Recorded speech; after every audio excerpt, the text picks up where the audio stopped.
नमस्कार दोस्तों, मैं प्रियंका यादव आप सभी का स्वागत करती हूँ आपके अपने YouTube channel target with Priyanka पर। दोस्तों, जैसा कि आप जानते हैं हम जो है अपनी हिंदी भाषा के विकास का अध्याय ख़त्म कर चुके हैं और साथ ही साथ जो है हमने कल की वीडियो में वर्णमाला पर डिस्कशन स्टार्ट कर दिया था। तो आज की सीरीज़ में जहाँ पर हमने कल छोड़ा था, आज की सीरीज़ में हम वहीं पर कंटिन्यू करेंगे। दोस्तों, आप हमारी वीडियो पर अंत तक बने रहिए और अगर आपको हमारा वीडियो पसंद आता है तो प्लीज़ इसे लाइक कीजिए, हमारे चैनल को सब्सक्राइब कीजिए और साथ ही साथ अपने फ्रेंडों के साथ यह वीडियो शेयर ज़रूर कीजिए। तो दोस्तों, आपका ज़्यादा समय ना लेते हुए चलिए चलते हैं अपने टॉपिक पर। तो दोस्तों, हमने जो है कल पढ़ लिया था कि हमारे स्वर क्या होते हैं। हमारे टोटल स्वर जो हैं वो 13 होते थे, जिसमें से मानक स्वर हमारे कितने होते थे, 11 होते थे। और हमने देखा था कि हमारे स्वरों का वर्गीकरण कितने प्रकार के आधार पर किया जाता है। तो जिसमें से हमने पहला वर्गीकरण देख लिया था। अब आइए दूसरा वर्गीकरण देख लेते हैं दोस्तों कि किस आधार पर जो है हमारे स्वर विभाजित किए गए हैं। दूसरा दिया गया है दोस्तों जीव के प्रयोग के आधार पर। किसके प्रयोग के आधार पर? जीव के प्रयोग के आधार पर। कल हमने पढ़ा था दोस्तों उच्चारण के आधार पर, जिसमें हमने देखा था कि हमारे 3 थे। कौन कौन से थे? हास्य स्वर यानी जिन्हें बोलने में कम समय लगता है, दीर्घ स्वर जिन्हें बोलने में हास्य स्वर की अपेक्षा ज़्यादा समय लगता है, और उसके बाद लुप्त स्वर जिन्हें बोलने में सबसे अधिक समय लगता है। और आज का जो है हमारा वो है जीव के आधार पर, कि जीव के आधार पर हम कैसे इनको बोलते हैं। अब हमने कहा अग्रस्वर। अग्र मीन्स दोस्तों होता है, अग्र मीन्स होता है दोस्तों आगे। क्या होता है दोस्तों? आगे। तो यहाँ पर पढ़ लेते हैं अग्र स्वर क्या होते हैं। तो यहाँ पर दिया गया है जिन स्वरों के उच्चारण में जीव के अग्रभाग का प्रयोग होता है, यानी अग्र मीन्स आगे हो गया दोस्तों। तो आपको बस इतना याद रखना है कि आगे, और हम जीव के आधार पर पढ़ रहे हैं तो जीव का जो आगे का पार्ट होगा, कहाँ का दोस्तों? आगे का पार्ट होगा। उसका जब जीवा के आगे वाले भाग का प्रयोग हो तो हमारे वह कौन से स्वर कहलाएंगे? वह हमारे अग्र स्वर कहलाएंगे। जैसे कि हम एग्जाम्पल में देख लेते हैं। हमने कहा ई, हमने क्या कहा दोस्तों? ई। तो आप जब इन्हें पढ़ेंगे ई, बड़ी ई, ए, ऐ, तो आप देखेंगे कि हमारी जो जीभ होती है, जो हमारी टंग होती है, उसके जो आगे वाला पार्ट है यानी जो इतना पार्ट है वो वर्क करेगा। कितना दोस्तों? हमारी जो टंग का इतना पार्ट वर्क करेगा। तो यही कहा गया है कि अग्रस्वर यानी कि हमारी जो जीभ के आगे वाला भाग है वो वर्क करेगा, तो उन्हें क्या कहेंगे हम? अग्रस्वर। दूसरा आता है दोस्तों हमारा मध्य स्वर। मध्य स्वर देख लेते हैं। मध्य स्वर में कहा गया है जिन स्वरों के उच्चारण में जीभ के मध्य भाग का प्रयोग हो, यानी कि अभी हमने पढ़ा कि हमारे टंग के आगे का पार्ट। अब हम देखेंगे कि दोस्तों जिनको हमें पढ़ने में हमारे टंग के इतना यूज हो, इतनी टंग का यूज हो, तो उन्हें हम क्या कहेंगे दोस्तों? मध्य स्वर। जैसे हमने कहा आ, हमने क्या कहा? आ। तो आप दोस्तों देखेंगे कि इसमें जो है कहीं ना कहीं हमारी जो जीवा के मध्य भाग का प्रयोग हो रहा है। तो यह हमारे क्या कहलाए दोस्तों? मध्य स्वर। अब आइए दोस्तों देख लेते हैं पश्च स्वर क्या होते हैं। पश्च मीन्स होता है दोस्तों, पश्च मीन्स होता है पीछे। क्या होता है दोस्तों? पीछे होता है। तो यहाँ पर कहा गया है जिन स्वरों के उच्चारण में जीभ के पश्च भाग का प्रयोग हो। किसका प्रयोग हो दोस्तों? जीभ के पश्च भाग का प्रयोग हो, तो उसे हम क्या कहेंगे? पश्च स्वर। जैसे हमने कहा आ, हमने कहा ऊ, हमने कहा औ, हमने उसके बाद कहा ओ, हमने कहा आओ। तो आप देखेंगे दोस्तों कहीं ना कहीं थोड़ा बहुत फोर्स जो है हमारी टंग के पीछे वाले भाग को करना पड़ेगा। तो दोस्तों, आपने जाना कि हमारी जीवा के आधार पर स्वरों का विभाजन 3 प्रकार का होता है। पहला होता है दोस्तों अग्र।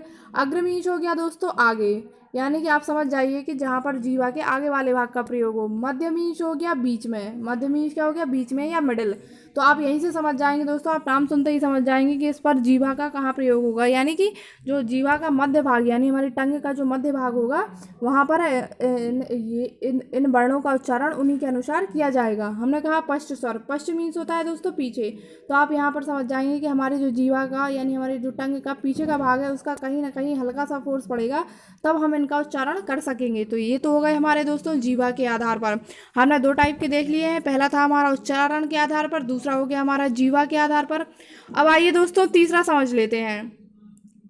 तीसरा दिया गया है यहाँ पर उच्चारण स्थान के आधार पर स्वर के भेद, यानी कि हमारा जो माउथ से लेकर जो हमारा गला है वहाँ तक है किस किस जगह का, यानी कौन कौन से हमारे जो पार्ट हैं बॉडी के, यानी माउथ से लेकर टंग तक कौन कौन सी जगह पर हमें किसी भी वर्ड को बोलने में फोर्स लगाना पड़ता है। तो वह देख लेते हैं दोस्तों। हमने कहा कंठ। कंठ मीन्स होता है गला। जैसे आपने कहा आपने क्या कहा? आपने कहा आप आ भी कहेंगे तो आप देख रहे होंगे कि आपको जो कंठ है वहाँ पर फोर्स पड़ रहा होगा। उसके बाद आपने कहा आ, तो आप यहाँ पर जीवा या माउथ का नहीं, यहाँ पर कंठ का यूज हो रहा है दोस्तों। किसका यूज हो रहा है दोस्तों? कंठ का। तो हमारे उच्चारण के आधार पर पहला स्वर का जो भेद है वो है कंठ के आधार पर, यानी गले के आधार पर, उसमें से आते हैं आ और बड़ा आ। क्या आते हैं दोस्तों? आ और बड़ा आ। अब देख लेते हैं दोस्तों, तालु के आधार पर हमने कहा ई। हमने क्या कहा दोस्तों? ई। उसके बाद हमने कहा बड़ी ई। हमने क्या कहा दोस्तों? बड़ी ई। तो हमारी यह किसके आधार पर होगा? तालु के आधार पर। उसके बाद हम कहते हैं ओष्ठ के आधार पर। ओष्ठ को हिंदी में ओंठ कहते हैं, यानी कि लिप्स। जब हम पढ़ेंगे, हमने कहा ऊ। आपने देखा होगा कि जब आप ऊ पढ़ते हो जो आपके लिप्स हैं वो वर्क करते हैं। आपने कहा बड़ा ऊ, तो यहाँ पर भी जो है आपके लिप्स वर्क करेंगे। दोस्तों आप यह एकदम प्रैक्टिकल है, आपने खुद से करके देखिए, जिससे आपको लर्न करने में बहुत आसानी हो जाएगी। हमने 3 देख लिए दोस्तों, कंठ के आधार पर, तालु के आधार पर, ओष्ठ के आधार पर। आप देखते हैं मूर्धन्य। हमने कहा ऋषि। हमने क्या कहा दोस्तों? ऋषि। यानी कि आप देख रहे होंगे मूर्धन्य का मतलब क्या होता है कि जीभ पलटकर मुख की ऊपर छत छूती है, यानी जो हमारा माउथ होता है, जो मान के चलिए हमारा यह माउथ है। दोस्तों यहाँ पर हमने यह कह दिया कि हमारे यह लिप्स हैं। हमने क्या कह दिया कि हमारे यह लिप्स हैं, और हमारा जो माउथ है इसका जो यह ऊपरी वाला हिस्सा होगा, कौन सा वाला दोस्तों? ऊपरी वाला हिस्सा होगा। वहाँ पर जो है हमारी टंग वो पलट कर उसे छू जाएगी, तो वह कौन सा कहलाएगा दोस्तों? मूर्धन्य। जैसे हमने कहा ऋषि, तो आप देख रहे होंगे दोस्तों जीभ में थोड़ा जो है वो सिकुड़न टाइप की आती है, और उसके बाद जो है वो हमारे माउथ के ऊपरी वाले हिस्से को टच कर जाती है, तो वह कौन सा हो गया? हमारा मूर्धन्य। तो आपने देखा दोस्तों कि उच्चारण स्थान के आधार पर कितने होते हैं? 4 होते हैं। पहला दोस्तों हो गया हमारा कंठ के आधार पर, दूसरा तालु, तीसरा ओष्ठ और चौथा मूर्धन्य। तो दोस्तों आप समझ गए होंगे। हमने यहाँ पर 3 देख लिए हैं। आइए नेक्स्ट पर चलते हैं। नेक्स्ट हमारा दिया गया है मात्रा के आधार पर स्वर, यानी मात्रा के आधार पर किन किन प्रकार से विभाजित किया गया है। जैसे आ है, यह तो हमारा अमात्रक है, यानी इसमें कोई मात्रा नहीं होती है। बड़ा आ गया हो, बड़ा आ हो गया। बड़ा आ में आप देखते हैं कि हमारा एक डंडा लगा हुआ होता है, तो यह हमारी एक मात्रा होती है। उसके बाद आपने कहा ई पर जो यह छोटी वाली मात्रा होती है, जैसे हम कहते हैं कि की। हमने यह छोटी वाली मात्रा इस प्रकार यूज करते हैं, तो यह है हमारी ई पर होती है। हमने कहा बड़ी ई, तो यह है हमारी बड़ी ई, तो आप जानते हैं क्या है? बड़ी की मात्रा होती है। हमने कहा ऊ, तो ऊ में जो है हमारी ऐसे ही मात्रा छिपी रहती है। ऐसे ही बड़ा ऊ में भी ऐसी मात्रा होती है। हमारा जो ए होता है इसमें एक मात्रा छिपी रहती है। हमारा जो आय होता है, आय में जो है हमारी 2 मात्राएं छिपी रहती हैं। कितनी दोस्तों? 2। जो हमारा ओ होता है उसमें एक डंडा और एक मात्रा छिपी रहती है। उसके बाद जो हमारा अ हो गया उसमें 2 डंडा और 2 मात्राएं हो गई। तो दोस्तों यह आपने मात्राओं के आधार पर भी स्वरों का विभाजन देख लिया। मात्राओं के आधार पर आपने कैसे देखा कि किस वर्ड में कौन सी मात्रा आती है। तो यहाँ पर जो है हमारे 4 आधार कंप्लीट होते हैं। पहला था हमारा उच्चारण के आधार पर। एक बार जल्दी से रिपीट कर लेते हैं। पहला था हमारा उच्चारण के आधार पर, जिसमें से दोस्तों हमारे 3 आ रहे थे। हास्य, दीर्घ, लुप्त। हास्य कम समय लगता था, दीर्घ हास्य से ज़्यादा समय लगता था, लुप्त सबसे अधिक समय लगता था। उसके बाद हमने देखा जीवा के आधार पर। किसके आधार पर दोस्तों? जीवा के आधार पर। जीवा के आधार पर हमने देखा कि अग्र यानी जीवा के आगे का भाग कार्य करे। उसके बाद देखा था दोस्तों हमने मध्य यानी जीवा का जो है मध्य भाग कार्य करे। उसके बाद देखा था हमने पश्च यानी जीवा का पिछला वाला हिस्सा कार्य करे। तो यह हमारे जीवा के आधार पर होगा। उसके बाद दोस्तों हमने देखा था अपना उच्चारण के स्थान के आधार पर, यानी कि हमारा जो माउथ से लेकर जो हमारे गले तक का हिस्सा है, वहाँ पर किसी शब्द को बोलने में किस जगह पर फोर्स पड़ रहा है। तो जैसे हमने पहला हमारा था कंठ के आधार पर, हमने कहा था आ, बड़ा आ, तो जो सारा फोर्स है हमारे कंठ पर। उसके बाद हमने कहा तालु, उसके बाद हमने कहा ओष्ठ, और उसके बाद हमने कहा मूर्धन्य। तो ये हमारा तीसरा टाइप हो गया था। फिर हमने कहा दोस्तों मात्रा के आधार पर, तो मात्रा के आधार पर आपने अभी देख लिया है। और गाइज आप अच्छे से समझ गए होंगे। और अगर आपको फिर भी समझ नहीं आया है दोस्तों, तो हमें प्लीज़ कमेंट बॉक्स में कमेंट करके बताइए कि आपको कहाँ समझ में नहीं आ रही है कौन सी चीज़। तो या तो हम आपके सारे जो डाउट्स हैं वह कमेंट बॉक्स में ही सॉल्व कर देंगे, या फिर दोस्तों नेक्स्ट वीडियो में आपके जितने भी डाउट होंगे वह हम सारे सॉल्व कर देंगे। आइए नेक्स्ट टाइप पर चलते हैं। नेक्स्ट टाइप यहाँ पर दिया गया है मुख द्वार खुलने के आधार पर, यानी हमारा जो मुंह है वह किस प्रकार से खुलेगा किसी शब्द को बोलने में। तो यहाँ पहला जो हमारा टाइप है वो पूरा खुला हुआ, जिसे हम कहते हैं विवृत। क्या कहते हैं दोस्तों? विवृत। पूरा खुला हुआ मतलब ओपन एकदम। तो पूरा खुला हुआ देख लेते हैं। जिन स्वरों के उच्चारण में मुख द्वार पूरा खुलता है, यानी जिस भी स्वर को पढ़ने में हमारा मुख द्वार जो है वो पूरा खुल जाए, तो उसे हम क्या कहते हैं? विवृत स्वर या फिर पूरा खुला। तो इनमें से कौन सा स्वर है हमारा? बड़ा आ। हम कहते हैं आ। तो आप देखते होंगे, आप जब पढ़ेंगे तो आपका जो माउथ है, आपका जो मुंह है, वह कुछ इस प्रकार से खुल जाएगा। तो आपने हमारा जो मुख द्वार खुलने के आधार पर पहला देख लिया कि जब हमारा पूरा मुंह खुला हो या फिर विवृत हो। उसके बाद है दोस्तों आधा खुला, यानी कि हमारा मुंह जब किसी शब्द को बोलने में आधा खुले। यहाँ पर दिया भी गया है, जिन स्वरों के उच्चारण में मुख द्वार आधा खुलता है, यानी पूरा नहीं खुलता है। जैसे कि एग्जाम्पल के तौर पर देख लेते हैं, हमने कहा आ, हमने कहा ए, हमने कहा ओ। तो यह है हमारे 3 स्वर। किसमें आपने देखा कि इसमें हमारा जो हमने कहा था आ, जब हमने बड़ा कहा था तो जो हमारा मुख द्वार है वो पूरा खुला था। उसके बाद जब हमने कहा आ, तो आपने देखा कि हमारा मुंह जो है वो पूरा नहीं खुला, आधा खुला। उसके बाद हमने कहा ए, उसके बाद हमने कहा आओ। तो आपने देखा कि इन तीनों में ही जो है हमारा मुख द्वार आधा खुलता है। तो यह हमारे दूसरा टाइप हो गया। उसके बाद है हमारा तीसरा टाइप, यानी कि आधा बंद है। आधा बंद यानी अर्ध समृत। आधे बंद को हम क्या कहते हैं दोस्तों? अर्ध समृत। आइए जान लेते हैं।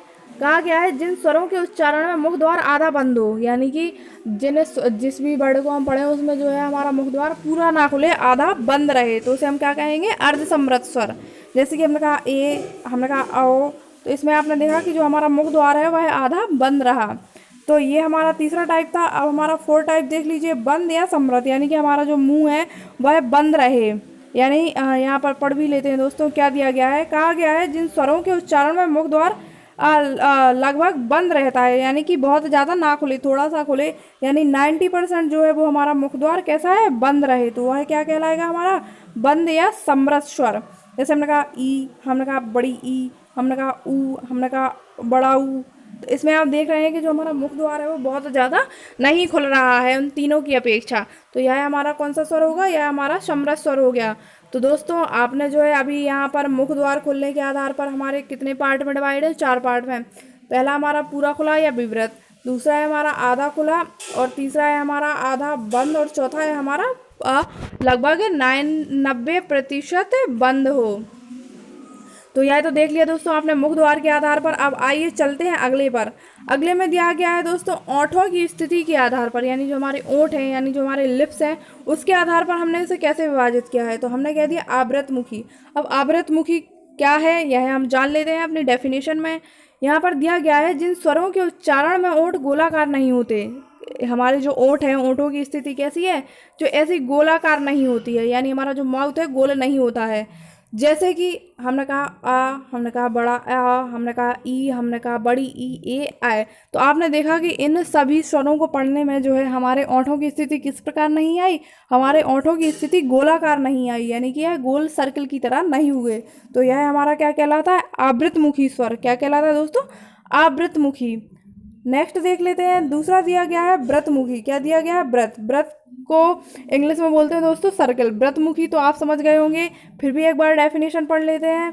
कहा गया है जिन स्वरों के उच्चारण में ओंठ गोलाकार होते हैं, यानी कि जिन स्वरों को पढ़ने में हमारे जो ओंठों की स्थिति है वह सर्कल की तरह हो जाए, यानी कि गोल हो जाए, तो उसे हम क्या कहेंगे दोस्तों? व्रतमुखी। एग्जाम्पल के तौर पर देख लेते हैं। कहा गया है ऊ, बड़ा ऊ, ओ, आओ। तो आप इन तीनों को जब पढ़ेंगे तो आपकी जो ओंठों की स्थिति है कैसी है? गोलाकार हो जाएगी। कैसी हो जाएगी? सर्कल की तरह गोलाकार। तो यह होगा दोस्तों हमारे व्रतमुखी। यह थे हमारे ओंठों के आधार पर, ओंठों की स्थिति के आधार पर हमारे दो हैं। कौन कौन से दोस्तों? आवृतमुखी, यानी जिनमें हमारे ओंठों की स्थिति गोलाकार ना हो, और दूसरा है हमारा व्रतमुखी, जिनमें हमारे ओंठों की स्थिति है वह गोलाकार हो जाए। तो दोस्तों यहाँ पर जो है हमने 6 टाइप कंप्लीट कर लिए हैं। अब देखना है हमारा 7वां टाइप। दोस्तों के 7वें टाइप में क्या दिया गया है। जो हमारा अगला टाइप है 7वां, वो कुछ इस प्रकार है। हवा दिया गया है। हवा के नाक व मुंह से निकलने के आधार पर, यानी कि जब हम किसी स्वर को बोलते हैं तो हमारी जो हवा है यानी एयर है वो बहुत ज़्यादा नाक यानी नोज से निकलती है या फिर हमारे माउथ से निकलती है। तो हम समझ लेते हैं दोस्तों यहाँ पर कहा गया है मौखिक स्वर। कौन सा स्वर दोस्तों? मौखिक स्वर। अब जान लेते हैं मौखिक स्वर क्या है। मौखिक स्वर में दिया गया है जिन स्वरों के उच्चारण में हवा केवल मुंह से निकलती है, यानी जब हम कोई शब्द पढ़ते हैं तो आपने देखा होगा कभी कभी जो एयर है हमारे माउथ से निकल जाती है या फिर नोज से। तो हमने कहा कि मौखिक स्वर वह स्वर होते हैं जिन स्वरों के उच्चारण करने के लिए हमें हमारे मुंह से हवा निकल जाए। जैसे हमने कहा आ, हमने कहा बड़ा आ, हमने कहा ई। तो यहाँ पर कहीं ना कहीं हल्की सी जो एयर है आपके माउथ से ज़रूर पास होगी। तो ऐसे स्वरों को हम क्या कहते हैं दोस्तों? ऐसे स्वरों को हम मौखिक स्वर कहते हैं। अब दूसरा इसका टाइप दोस्तों अनुनासिक स्वर। क्या है दोस्तों? अनुनासिक स्वर। अब जान लेते हैं अनुनासिक स्वर क्या होते हैं। तो दिया गया है जिन स्वरों के उच्चारण में हवा मुंह के साथ साथ नाक से भी निकलती है। यानी अभी हमने पढ़ा था दोस्तों कि हमारी जो एयर है, यानी मौखिक स्वर में हमने पढ़ा था हमारी जो एयर है केवल मुंह से निकले, कहाँ से, मुंह से। अब हमने अनुनासिक स्वर में पढ़ा दोस्तों कि जिन स्वरों के उच्चारण करने के लिए यानी पढ़ने के लिए हमें जो एयर होती है मुंह के साथ साथ नाक से भी निकलती है। तो हम उन स्वरों को क्या कहते हैं, अनुनासिक स्वर। जैसे हमने कहा हमने कहा ई।